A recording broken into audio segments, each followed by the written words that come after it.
want to go to college. Yeah. And Michelle's like, I know, I want to find something better. I want to pursue other opportunities. But I'm tired of wearing these fake dreads, you know? Michonne says here that she'll help him defend this place. And are you ready, David? She now says that this is his show. Oh. Yeah. Are you ready to defend this place? This is your show. And Carl doesn't really buy it, and Michonne says, "You'll see." Well, judging by the way things end, I'm sure, like, nothing. We know not to say too much as we get to the end. It's not everything's conclusive of this episode anyway. So, because as far as Chandler Riggs' future with the show goes, it's pretty bleak. Don't know if he'll stay with it forever. Exactly. But if they do some kind of time jump, they could definitely recast Carl a few years older as a teenager. Right. He's kind of like a teenager. He's already now, a teenager now. He's like 18. But a little older, you know. He's 18 now. Yeah, sure. But like you can recast somebody at this age and have it be somewhat believable. I mean, half his face is missing anyway. The other half is covered with hair. Right. You put somebody else in there. Put Carrot Top for all intents and purposes. No, please don't. That he should be Judy or Jude. Sure. But you didn't think that was a little like heavy-handed? That whole I'll help you. I'll stay behind with you. I'll help you defend this place. This is your show, Carl. I found it puzzling, and I just didn't care for it after. Okay. I just feel like I feel like they're supposed to have a meaning behind everything they say, and I don't feel like figuring it out anymore, to be honest. Like, well, that's the meaning. I mean, Rick's off the show, and definitely Carl. As much as Chandler Riggs wants to go to college, like, this is a good gig for him. Carl, you get as much money as you can out of this and just milk it for all it's worth, and then get out of acting and go and pursue academia. Yeah, that's what James Franco kind of does. You know, he made a bunch of movies, then he went to university, and then still worked on his acting career. Yeah, make your millions, Carl. Do it. I mean, Chandler, make your millions. That's right. While you can, you're still young. And cut your hair. Yeah, please. All right, so now we've got another huge group scene here with all the different groups meeting up for the first time. Some for the first time. I didn't think it was really They emphasized one piece of dialogue I felt was completely useless. With like, Maggie? Sorry? With Maggie? No, it's two characters we haven't seen much of. Okay. They may have had a few lines in the past, but just like, here, you could have this armor. It's like, oh, but you got my back, but you don't know me. It's like, yeah, well, we have no choice. And it's like, oh, great. Yeah, you had to emphasize that piece of dialogue. That's great. We get the cost, man. We get it. It's like nobody knows it. Well, it's showing that everybody's unified. Yeah. Everyone's coming together except for the garbage people. Yeah, but these people had to get a line. I guess it was a part of the union. They had to have lines. They were paid to have lines. Oh, yeah, once you get your lines in, you get upped in that union. They got promoted. Yeah. Maggie, oh my goodness. Maggie jokes here that you're able to go and wage war through the second trimester. I'm thinking to myself, do you have terms of war right now? It's I mean, she's joking around. Is she? Well, yeah. Obviously she's joking around. It's like they say you're able to wage war through the second. David. Okay, fine. You have to agree with me that it is clearly a joke that Maggie's saying as she's smiling and saying, they say you're able to wage war through the second trimester. No, you can't wage war as a pregnant woman. No, I know. So her saying that is just, it's like a service to the fans. But what follows after was a little weird. Well, okay, what happened after? When when she describes how long she's going to stay.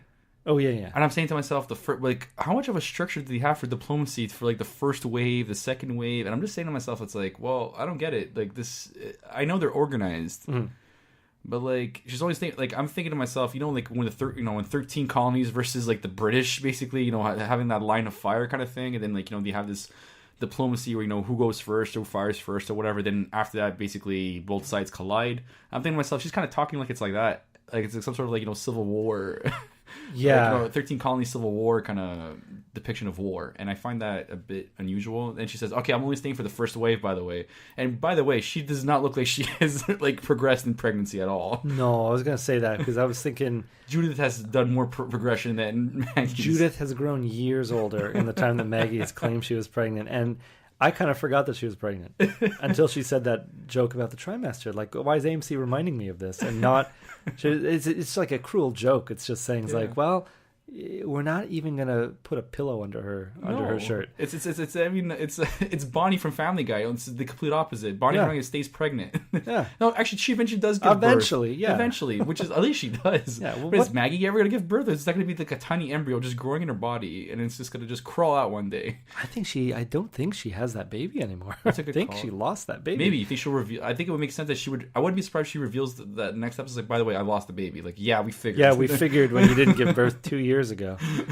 What am I missing here? Like, she has a torn uterus, David.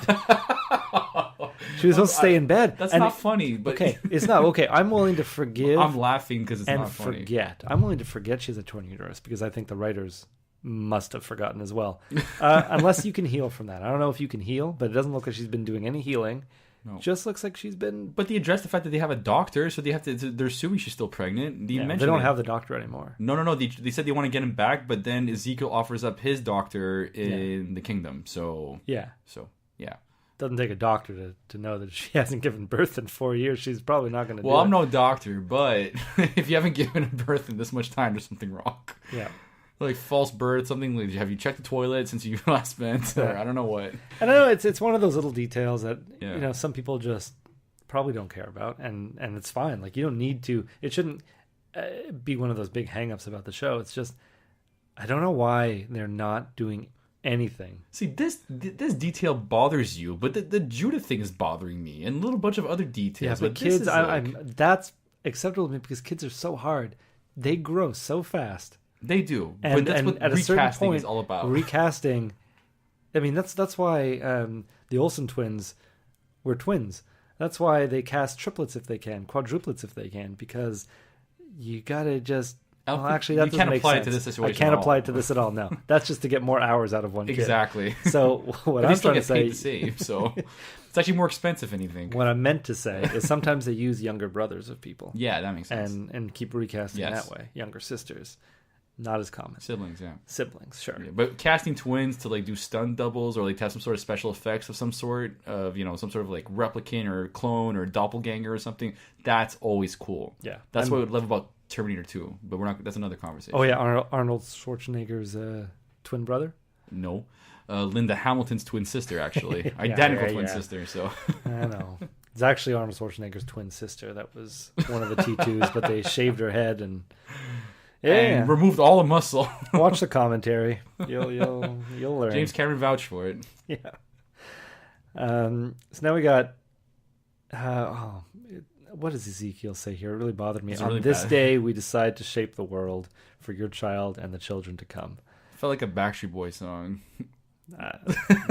Okay. Let me show you the shape of my heart. Now we got Daryl, Morgan, Carol, Tara leading walkers to the sanctuary by blowing everything up that they can along the way. They've planned ahead, laid out dozens of charges, and it seems to be kind of working. It's like they're executing this thing pretty perfectly. Right. Man, I noticed. Did Morgan have a single line in the entire episode? I don't think so. He did. Maybe at one point when he went to go take care of that walker that was about to trip the line, he's like, "I'll take care of it." Yeah. So 5. Yeah. If I'm counting correctly, anyway. Yeah, not much. We see a bloodshot Rick outside of some stained glass piece hanging behind him. This is by the trickling water. And then the scene of the soft future world there where he's going downstairs and he sees Carl and Michonne hanging out.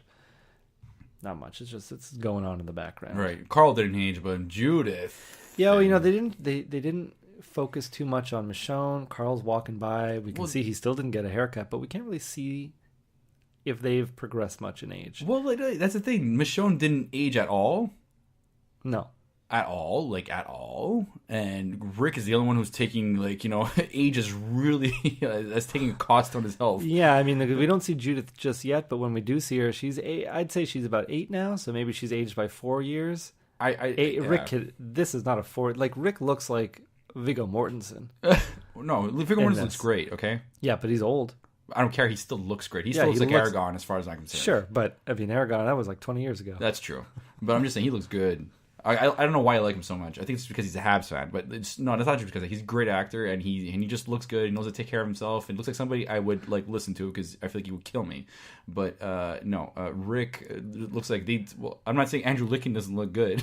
I'm just saying in that scene. I'm saying he has the same haircut as Viggo beard Mortensen. as Viggo Mortensen. Or no, actually, which one specifically? I can't imagine Viggo Mortensen having that, like the white hair and beard.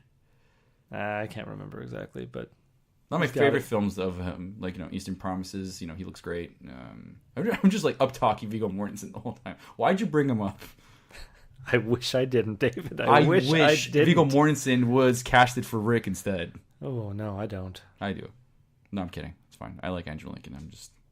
Then we never would have gotten Mr. Fantastic or whatever it was called. Who? That movie there, where he has a bunch of kids. Mr. Fantastic, Miles Teller. You talking about the Miles Teller Fantastic Four? No, not none of that. None of that. Oh, We're moving on. Go ahead, please. Rick and his team show up at the sanctuary, try intimidating Negan, but it's kind of, I'd say, laughable at how unintimidating Rick is and how terrifying Negan is without even trying. I'm still on the boat where I find everything Negan to do kind of terrifying because he does it with such a blasé attitude. Yeah. He's not trying. He's just a scary guy, and Rick is trying so hard to up him, and I'm laughing, but I'm crying. How do you not shoot him? Yeah, I just don't understand. Why do they dance around the idea of shooting him? And then when they finally fire guns, it's like were they shooting or they're just shooting what's on? You know what I mean? I don't understand. Well, in reality, yeah, they should shoot him. In I don't the get world it. of the show, I mean, they have said they're all Negan, so you kill one Negan, they're all going to step I cannot buy into that I don't logic think they would anymore. do that. I don't think they would do that. Yeah. And I think Dwight should be able to tell Rick that, we're all Negan, but if you kill the real Negan, we don't have to be Negan anymore. I don't understand how I just hate the fact that, this is where laziness starts to come in a bit. Oh, wait, didn't we talk about... Oh, Matt, didn't we skip a scene involving Rick killing the guy? I guess did you pass over because we spoke about it already greatly too much? What part? Because I talked about Rick killing the guy. You thought he punched the guy in the stomach? No, I said he set a walker off on him. Right. Okay, so we went past that? Yeah, we talked about it. Sorry about that. So then I would just like to... Going back on, where we pointed on that scene, how lazy it was. It seemed like it was so done... It was done super quickly. So you couldn't tell he stabbed him. I knew he stabbed him because I heard the sound. And you thought so too, but just there was no blood. And it was not clear. I'm just saying that's one way to point out that they're getting lazy. And Greg Nicotero is directing, by the way. Well, all right. That's only one. I'll let you continue. That's only one. I don't think they're being lazy. I think they're being lazy. I think it's like we've seen 7 seasons of people being stabbed. It's like I don't need to see blood every time. I don't need to see blood every time. No, it's not just blood, but I'm just saying it's lazy. Okay, no, sorry. Actually, it wasn't the blood thing that I just don't think it's that important to see. No, it's not. It's not. But the other thing is how he snuck up on him.